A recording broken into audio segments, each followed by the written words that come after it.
Drawing রুমে ঢুকে আমি যখন পায়চারি করছি তখন রাত 1:30। আমার স্বামী এখনো বাসায় ফেরেনি, তাই খুব টেনশনে আছি।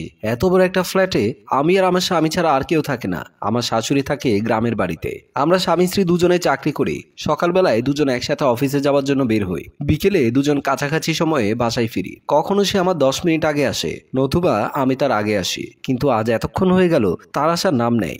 যখনই ফোন দিচ্ছি বলছে কিছুক্ষণের মধ্যেই ফিরছি। টেনশন করতে করতে কলিং বেলের শব্দ শুনে দৌড়ে গিয়ে দরজাটা খুলি। দরজা খুলে চমকে উঠি। আমার স্বামী নীরবের সাথে অপরিচিত একটা মেয়ে। আমি কি বলবো মাথায় কাজ হচ্ছে না। নীরব বলল, দরজার সামনে দাঁড়িয়ে থাকবে না ভেতরে ঢুকতে দেবে? আমি এক পাশ হয়ে দাঁড়ালাম, ওরা ভেতরে ঢুকে গেল।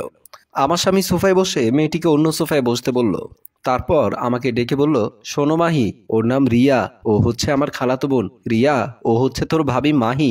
আমার স্বামীর মুখে তার আত্মীয় স্বজন অনেকের নাম শুনেছিলাম, কিন্তু কখনো রিয়ার নামটি শুনিনি। তারপরও স্বামীর প্রতি অগাধ বিশ্বাস আমার ছিল, তাই বিষয়টাকে অতটা গুরুত্বের সাথে নেইনি। আমি বললাম, এত রাতে কেন? নীরব বলল, রিয়া একটি ছেলের হাত ধরে বাড়ি থেকে পালিয়ে এসেছে। রিয়া ছেলেটির কথা মতো বাড়ি থেকে স্বর্ণালঙ্কার টাকা নিয়ে এসেছিল। আমার বোকা বোন স্বর্ণালঙ্কার টাকার ব্যাগ সহ ছেলেটার হাতে দিল। এগুলো নিয়ে ছেলেটা চম্পট দিল। শেষে রিয়া উপায় না দেখে আমাকে ফোন করে সব কথা খুলে বলল। শেষে আমি বাধ্য হয়ে অফিস থেকে ছুটি নিয়ে পার্কে গিয়ে অনেক খোঁজাখুঁজির পর রিয়াকে খুঁজে পাই। আমি তখন আবারও জানতে চাইলাম, সবই ঠিক আছে, কিন্তু এত রাত হলো কেন?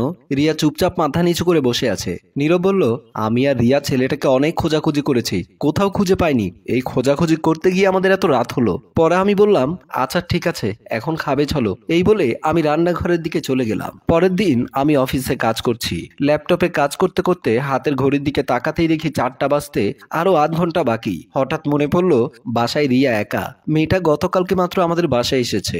বাসার ভাও এখন তেমন কিছু বোঝে না। খিদে লাগলে যে একটু চা বানিয়ে খাবে তারও কোনো উপায় নেই, কারণ রিয়া জানে না চা পাতা, চিনি, দুধ এগুলো আমি কোথায় রাখি। যেহেতু অফিসে আমার কাজ শেষ, তাই বসে না থেকে বাসায় ফেরার চিন্তা করলাম। তার আগেই নীরবকে একটা কল দেওয়া দরকার, কারণ দুজন যাতে একসাথে চলে যেতে পারি।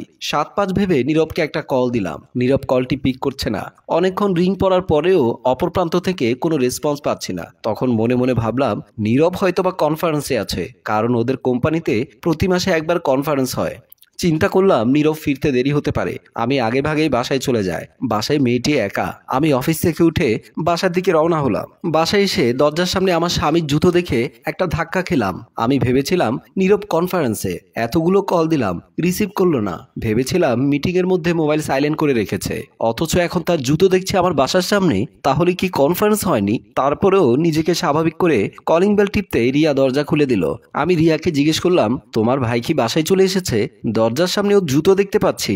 রিয়া বলল, হ্যাঁ এসেছে। আমাদের বেডরুমে গিয়ে দেখি নীরব শুয়ে আছে। আমি ভ্যানিটি ব্যাগ রেখে কাপড় চেঞ্জ করতে করতে বললাম, এতগুলো কল দিয়েছি, রিসিভ করনি কেন? নীরব বলল, তখন আমি গাড়িতে ছিলাম, এই জন্য রিংটোন শুনতে পাইনি।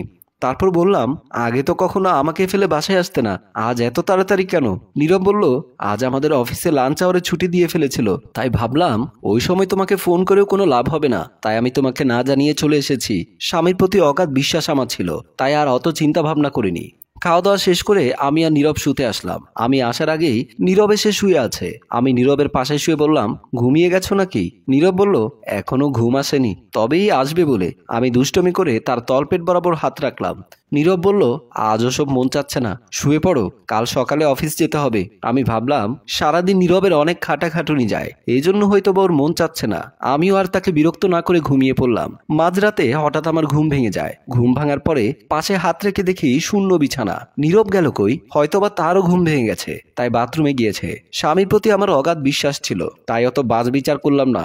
বাথরুমের সামনে এসে দেখি বাথরুমের দরজা খোলা, সেখানে কেউ নেই। এরপর রিয়াকে যে রুমে থাকতে দিলাম, আমার মন কেন জানি বলছে, মাহি ওই রুমের দিকে যা। একরকম ইচ্ছের বিরুদ্ধে জোর করে ওই রুমের দিকে গেলাম। এই রুমে এসে যা দেখলাম তা দেখার জন্য আমি প্রস্তুত ছিলাম না। আমি দেখলাম আমার স্বামী নীরব খালাতো বোন রিয়াকে আদর করছে আর বলছে, জানো রিয়া, তোমার সাথে প্রেম করে জীবনের পরিপূর্ণ অর্থ খুঁজে পেলাম। রিয়া বলল, কয়দিন তুমি তোমার বউ থেকে আমাকে লুকিয়ে রাখবে? নীরব বলল, আমার বউ আমাকে প্রচন্ড বিশ্বাস করে। মাহি যদি কখনো তোমাকে আমাকে এক বিছানায় একসাথে দেখলেও সে বিশ্বাস করবে না তোমাকে যে আমি বিয়ে করেছি। দরজার আড়াল থেকে আমি তা শুনে মনে মনে হাসলাম। কতটা বোকা আমি! স্বামীকে অন্ধের মতো বিশ্বাস করেছি, অথচ সেই স্বামী তাসের ঘরের মতো আমার বিশ্বাসটা ভেঙে দিল। আমি ইচ্ছে করলে এখন ওদের সামনে গিয়ে দাঁড়াতে পারি। দাঁড়িয়েই বার কি হবে? আমাদের ধর্মে একজন সামর্থ্যবান পুরুষ চাইলে 4টা বিয়ে করতে পারে। তখন সে বিয়ে করেছে বলে আমার কাছ থেকে স্বীকৃতি আদায় করে ছাড়বে? এর চেয়ে বড় কথা হলো তার বিশ্বাস ছিল আমি তাকে অন্ধের মতো বিশ্বাস করি। আমার বিশ্বাসটা সে ভাঙলেও সে ভেঙে যাওয়া বিশ্বাসের ধ্বংসস্তূপে দাঁড়িয়ে তার বিশ্বাসটা আমি ভাঙলাম না। সম্মানিত ভিউয়ার্স, আমাদের সমাজে মাহির মতো অনেক মেয়ে তার স্বামীর এমন অন্যায় কাজ নীরবে সহ্য করে যাচ্ছে। নিজের স্বপ্ন ভাঙলেও স্বামীর স্বপ্ন ভাঙার চেষ্টা করে না। আমাদের এই গল্পটি যদি আপনাদের ভালো লেগে থাকে তাহলে লাইক, কমেন্ট, শেয়ার করে আমাদের সহযোগিতা করুন। ধন্যবাদ।